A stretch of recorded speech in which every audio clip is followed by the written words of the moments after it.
Hey, how's it going?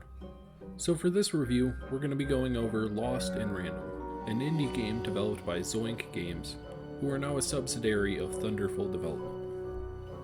It was published by EA under their EA Originals program, where they would help fund and market the games of smaller studios to give them better chance at success. Random takes on an art style reminiscent of The Nightmare Before Christmas or other similar works, and a gameplay style that seems intriguing and different. But just as quickly as I picked up a copy, I stopped playing it, putting it down until recently, when I did a playthrough for this channel. I couldn't remember why I stopped playing, but now that I've finished it, I think I'm ready to share my thoughts.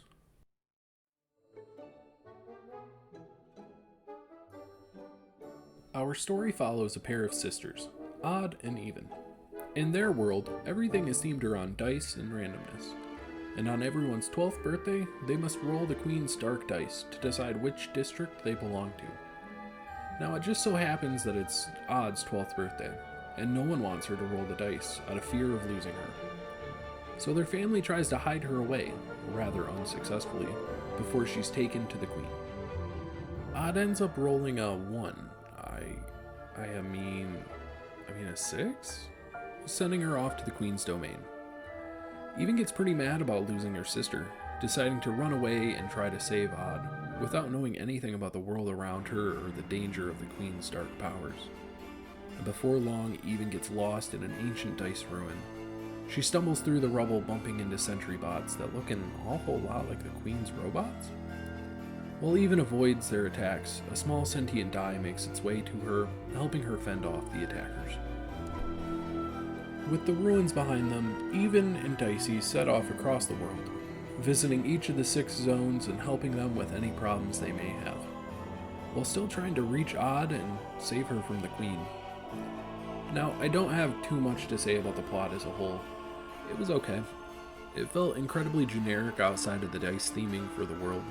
I thought the pacing was a little all over the place, struggling to stay consistently engaging. Some sections felt like padding, dragging out for far too long, while the ending felt like it was over in the blink of an eye. I found the dialogue to be a bit lackluster. Most conversations have the NPCs talking at Even, while the player chooses branching response options. Most of the options lead down the same path, though, giving the player the illusion of choice. There are some great moments, like when the narrator gets kidnapped and replaced with the Queen's voice, which genuinely caught me off guard, or how the two-town mayoral situation made me chuckle the first time I went through there. But much of the dialogue breaks down to overly chatty NPCs, who have a lot to tell the player about the world and what's going on in it. And while I appreciate the attempt to help make the world feel lived in, there are other factors that play against this effort. I'll get back to that in a second, though.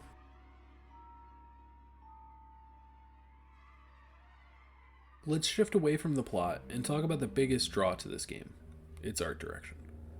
Taking heavy inspiration from Tim Burton's iconic art style, the whole world attempts something that's reminiscent of The Nightmare Before Christmas. Every character has long, spindly limbs, twisted faces, and strange proportions, while also trying to have distinct themes to each of the 6 main zones, such as the previously mentioned Two-Town, where everyone has a split personality, sometimes more literally than others, or how Threedom is locked in a war between the 3 siblings. In this world of random, a dark cloud looms over every location, both figuratively through the Queen's dark powers, and literally, as every area is both dark and covered in a thick layer of fog. And this isn't necessarily a big problem, but when the biggest draw to your game is its art style, why cover it in fog? I feel like it might be to try to hide the incredibly samey level designs.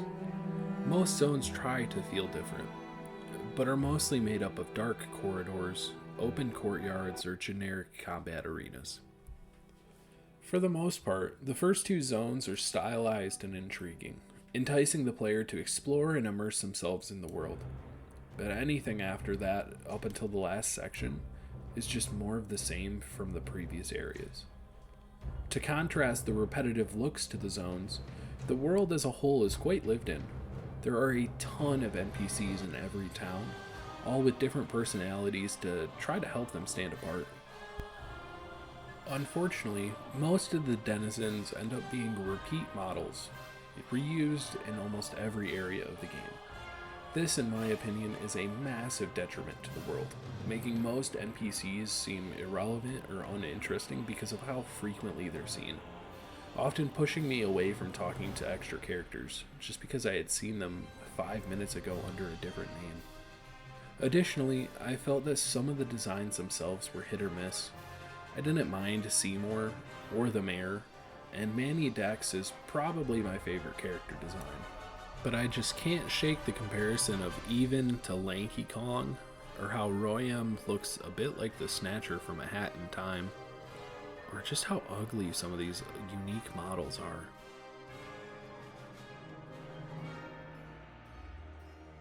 The core experience in Random consists of 3 sections: very basic exploration, deck building, and light action combat.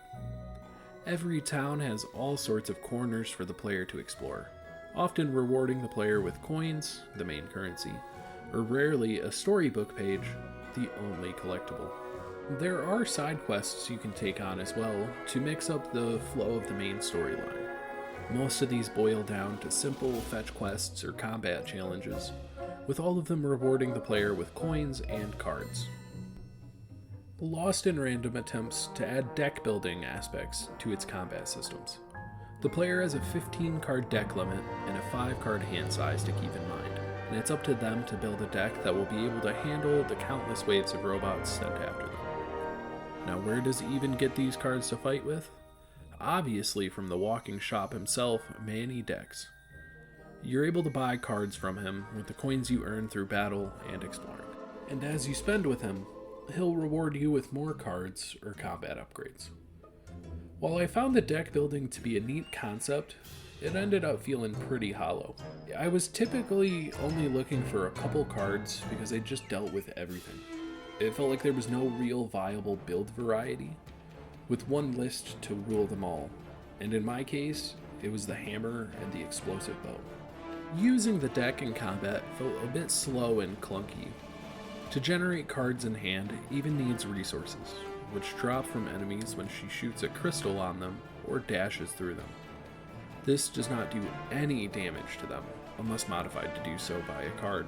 Once she has enough energy, Even rolls dicey and gets another resource based on the roll, that she can then spend on the cards in hand.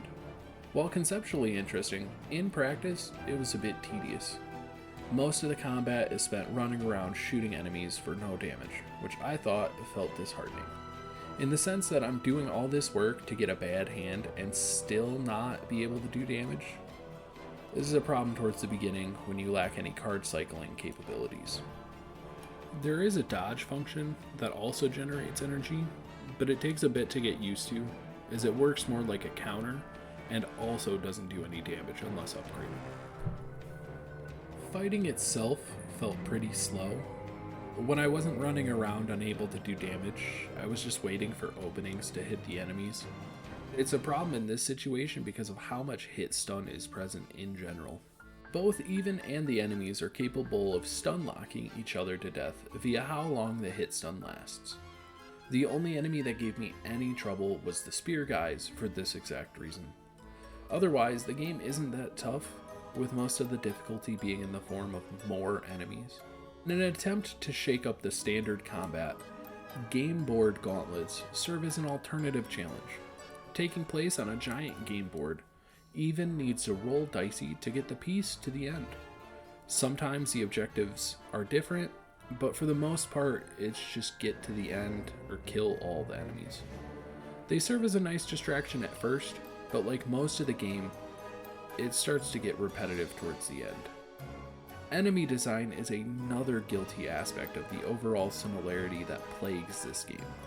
With just about 9 different enemies, having recolors for stronger units, you start off fighting robots and end the game fighting robots.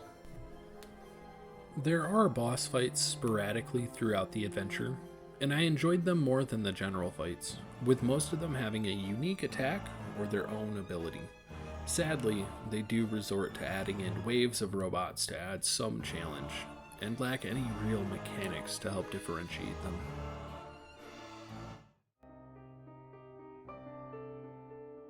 Lost in Random was an interesting experience for me. So far, the games I've played for this channel have all had some kind of redeeming quality to them, whether that be the art direction or the writing. But after making my way through Random, taking down the Queen and reuniting the sisters, I'm left feeling a bit lost. While the art style was intriguing and was the biggest factor in why I bought the game, almost every other aspect of it falls short. The concepts are good, but what is actually here just feels shallow. The story here is interesting in presentation through its fixation on dice, if not predictable on how the overall story beats unfold. With combat being the biggest offender in my opinion, just a slog full of repetitive enemy designs and samey arenas. I'd rate this a low C. The ideas are good. That's about it. It was a bit boring, and I just can't recommend it. Up next, Majin and the Forsaken Kingdom. I'm really hoping this one's a bit better than this last game. Anyways, thanks for listening.